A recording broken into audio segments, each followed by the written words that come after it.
Salam sepak bola, teman-teman netizen atau warganet yang saya hormati semuanya. Selamat bergabung kembali ke konten terbaru dari channel YouTube Triple B. Dan di konten terbaru hari ini saya ingin membahas tentang tim nasional Indonesia U23 yang sudah memulai latihan mereka dalam rangka persiapan untuk bertanding di dua pertandingan babak kualifikasi Piala AFC U23 lawan Timnas Chinese Taipei dan juga Timnas Turkmenistan pada tanggal 9 dan 12 September nanti. Tapi sebelum saya memberikan analisa saya, pertama-tama saya ingin berterima kasih kepada teman-teman yang mendukung kemajuan dari channel YouTube Bola Bung Binder, karena hingga hari ini jumlah subscriber telah melewati 735.000.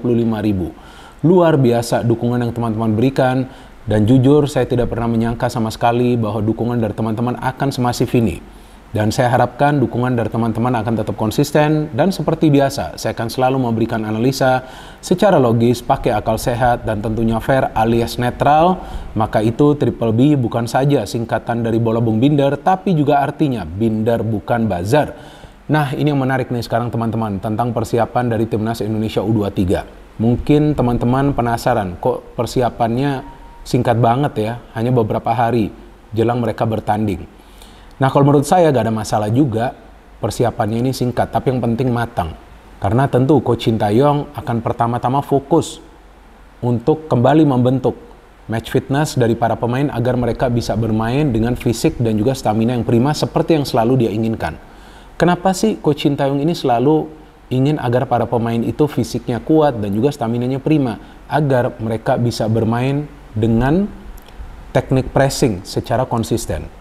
Jadi untuk melakukan pressing itu teman-teman yang dibutuhkan pertama adalah fisik yang kuat. Bukan artinya untuk melanggar, enggak.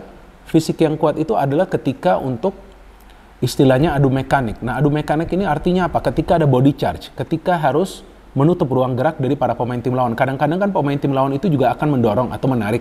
Nah, para pemain kita itu harus kuat. Jangan sampai para pemain kita itu terpancing untuk melakukan pelanggaran. Maka itu fisiknya harus kuat.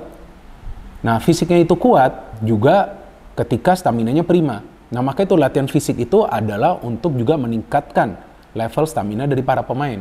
Dan Timnas Indonesia U23 kali ini wajib lolos ke Piala AFC U23 teman-teman, karena sekarang materi pemainnya ini adalah generasi emas dari Timnas Indonesia.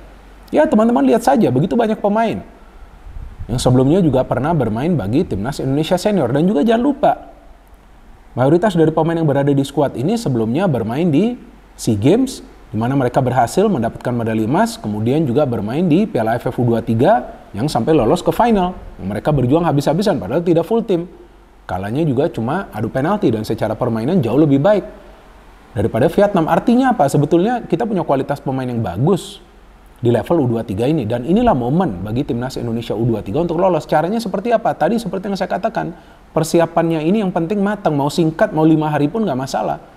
Which means mengembalikan lagi kekuatan fisik mereka dan stamina mereka. Itu di SEA Games dan juga di Piala AFF U23 kan teman-teman lihat bagaimana kuatnya fisik para pemain kita, bagaimana primanya stamina mereka, dan bagaimana tajamnya fokus serta konsentrasi mereka. Maka itu di SEA Games bisa lolos ke final, dapat medali emas. Di AFF U23 padahal gak full tim seperti yang tadi saya katakan, tapi masuk juga ke final, mengalahkan tim tuan rumah juga, Thailand di semifinal. Nah, artinya fondasi yang dibangun oleh Coach Sintayong beberapa tahun yang lalu sekarang kelihatan.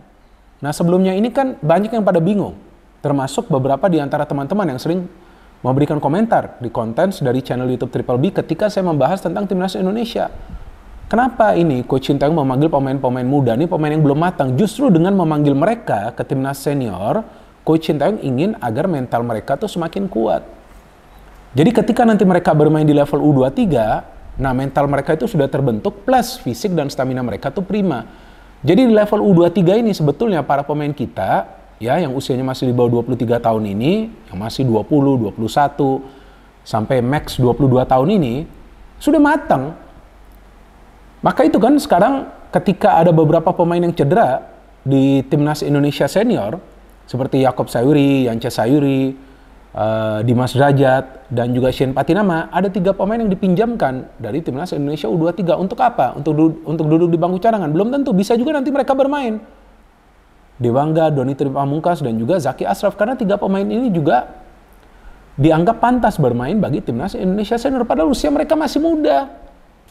Nah, disinilah sekarang kita melihat kejelian dari Coach Sintayong yang melihat potensi dari para pemain muda kita. Jadi daripada para pemain muda kita ini hanya berada di level U23 atau U21, langsung dia naikkan dulu ke senior. Dilihat kuat atau enggak ini mentalnya. Ada kan beberapa pemain yang tidak dipanggil lagi ke Timnas Indonesia U23, betul kan? Nah, ada juga yang nggak dipanggil lagi ke Timnas Indonesia Senior karena dilihat kuat gak nih mentalnya.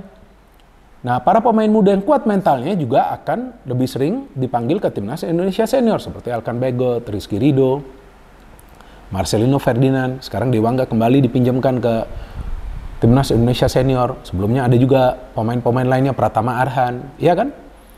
Nah, disinilah keuntungan bagi kita punya pelatih kelas dunia seperti Sintayong yang memikirkan masa depan dari sepak bola Indonesia. Jadi dia gak berpikir tentang short term sukses. Dia tidak berpikir tentang sukses jangka pendek. Enggak, dia ngelihatnya tuh ke depan, 5-10 tahun ke depan.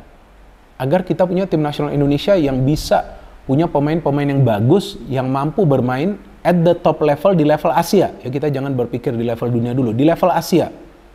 Untuk waktu 5-10 tahun ke depan. Nah, inilah pemain-pemain tersebut. Maka itu, ya wajib kali ini mereka lolos ke turnamen level Asia. Karena sebelumnya juga Coach Sintayong membawa Timnas Indonesia Senior dan juga Timnas Indonesia U20 lolos ke Piala Asia.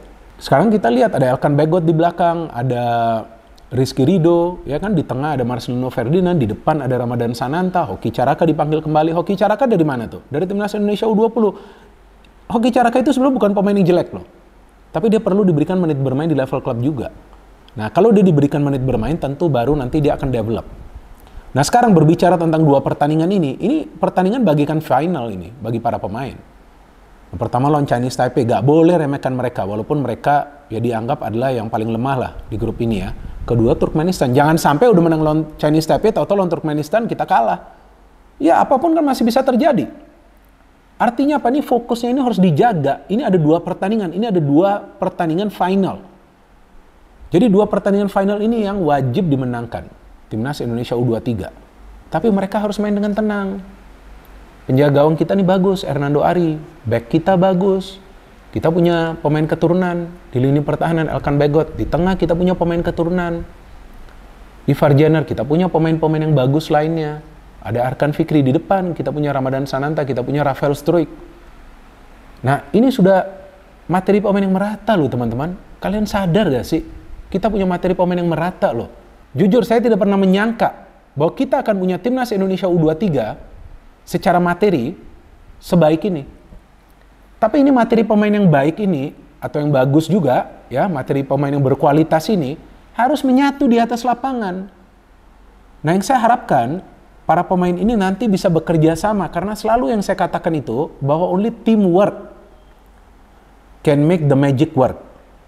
Jadi ketika ada teamwork di atas lapangan, di antara para pemain, baru kita bisa melihat permainan yang rapi, baru tentu hasil akhirnya itu akan mengikuti hasil akhir seperti apa yang positif dong.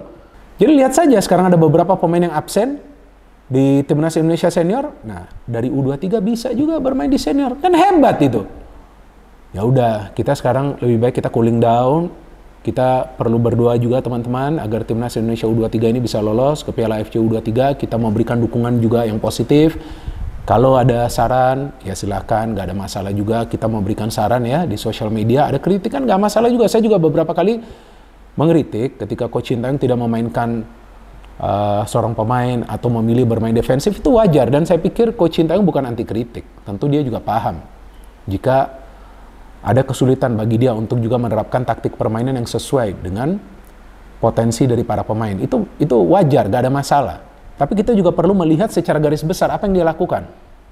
Nah, ini yang dia lakukan untuk membangun fondasi bagi Timnas Indonesia. Dan nanti Timnas Indonesia U23 ini kalau udah naik, ya, para pemain sudah melewati usianya U23, masih ada yang dari U20 bisa naik lagi. Yang sebelumnya juga dilatih oleh Coach Sintayong. Nah, nanti kalau Coach Sintayong sudah tidak menjadi pelatih dari Timnas Indonesia, ya pelatih lain yang masuk juga akan lebih mudah untuk melanjutkan regenerasi ini. Nah, jadi dia juga akan mempermudah pelatih selanjutnya yang akan masuk melatih Timnas Indonesia. Apakah itu di level senior, U23, atau juga U19. Jadi teman-teman, kita berikan support 110% kepada para pemain dari Timnas Indonesia U23.